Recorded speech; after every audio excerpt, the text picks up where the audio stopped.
연기가 많이 난 상태에서 주유소 들어오다가 시동이 꺼져서 그 자리에 쓴 거거든요. 네. 만약에 시동이 안 꺼져서 주유소 안까지 들어왔어요. 그런데 이제 그 불똥 떨어지니까 제일 먼저 하는 게 그 트렁크에서 골프 가방만 꺼내서 사무실 이쪽에다 갖다 놓고, 그런 도대체 주유소 들어오다 그 위험한 상황에서도 골프 가방 챙기는 정신 때문에 그걸 제보하게 된 거거든요.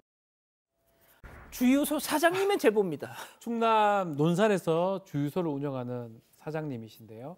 지난 12일 낮 12시가 조금 지난 시점에 자신 운영하는 주유소에서 도로 쪽을 바라보고 있는데 예. 고급 외제차가 한 대가 눈에 띄었습니다. 어허. 근데 갑자기 그 차가 방향을 틀더니 주유소로 진입을 했는데 보니까 연기가 좀 나고요. 오. 급기야는 차를 세우고 곧바로 그 사장님, 운전자 내렸던 것 같습니다. 차량에 연기가 심하게 올라오더니 급기야 불길이 활활 타오르는 상황이고 운전자는 도망가는 모습이 보였습니다. 자, 저렇게 위급한 순간 저 차주는 이해하기 어려운 행동을 했습니다. 그래서 주유소 사장님은 화가 났습니다. 체크포인트 짚어보죠. 골프 가방이 먼저다. 자, 사장님 얘기 들어보시죠. 연기가 많이 난 상태에서 주유소 들어오다가 시동이 꺼져서 그 자리에 쓴 거거든요. 네. 만약에 시동이 안 꺼져서 주유소 안까지 들어왔어요. 그런데 이제 그 불똥 떨어지니까 제일 먼저 하는 게 그 트렁크에서 골프 가방만 꺼내서 사무실 이쪽에다 갖다 놓고, 그런 도대체 주유소 들어오다 그 위험한 상황에서도 골프 가방 챙기는 정신 때문에 그걸 제보하게 된 거거든요. 아, 저 차보다 비싼 골프채 쓰시나 보다. 네. 저도 막 헐 이런 소리가 그냥 저절로 나오는데요. 그러니까요. 이 정말 자칫하면 이 불길이 주유소 쪽으로 조금만 들어왔으면 불길이 주유소에서 번지면 어떻게 되는 거예요? 그런 와중에 사실은 이제 시동이 꺼져서 어떻게 보면 그나마 다행인 게 주유소 입구에서 저렇게 됐는데 연기가 막 심해지고 불똥이 떨어지기 시작했다는 거예요. 그럼 이미 위험한 거잖아요. 예. 그래서 이 주유소 사장님께서 막 소화기를 가지고 와서 사실 막 꺼주신 건데 지금 그러면서 차주한테 빨리 보닛을 열어라라고 얘기를 했대요.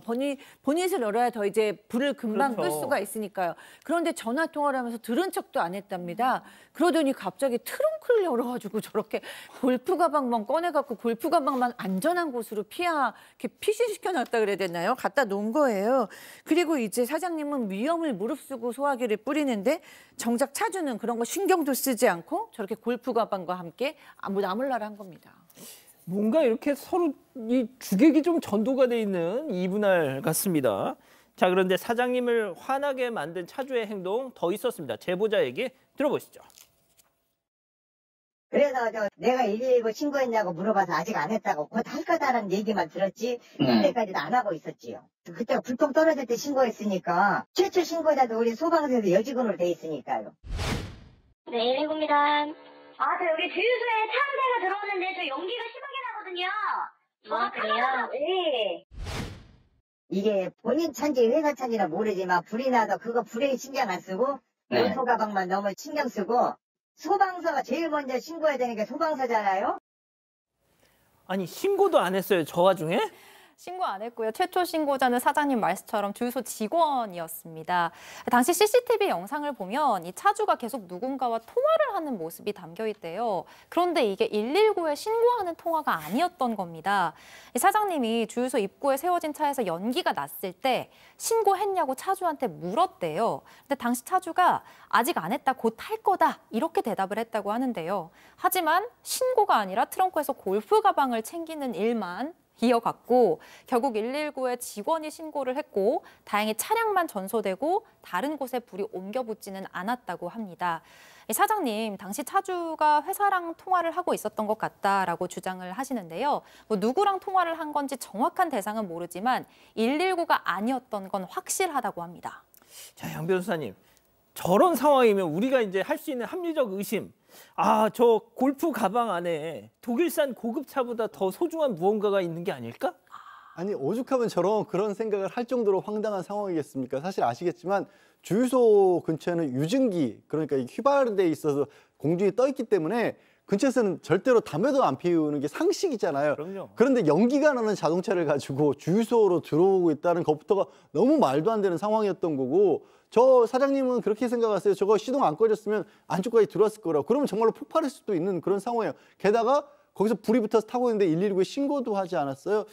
아직까지 지금 뭐 사과도 안 하고 연락도 전혀 없다고 하는데 저게 화재로 만약에 이어졌잖아요. 그러면 뭐 손해배상은 물론이고요. 화재 같은 경우는 실수로 일으킨 화재에 대해서 형사처벌입니다. 강력하게 처벌받습니다.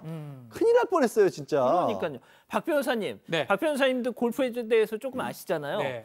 저런 행동이 가능합니까? 그냥 막연하게 어. 그중에 챙겨야 될 거가 있다면 골프채를 아마 챙기는 그런 심리가 작동했던 것 같아요. 되게 무책임한 거죠.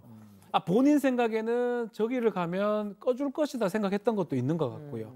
그렇지만 양 변호사님 지금 말씀하셨다시피 주유소가 가장 위험한 곳입니다. 그러니까. 큰일 날 뻔했습니다. 어. 그 지역이 다 불바다가 될 수도 있는 상황이에요. 맞아. 정말 큰일 날 수 있는데 조금 더 저럴 때수록 신중하게 생각을 해야 됩니다. 골프채 같은 거 생기지 말고 무슨 짓입니까 저게. 그러니까요.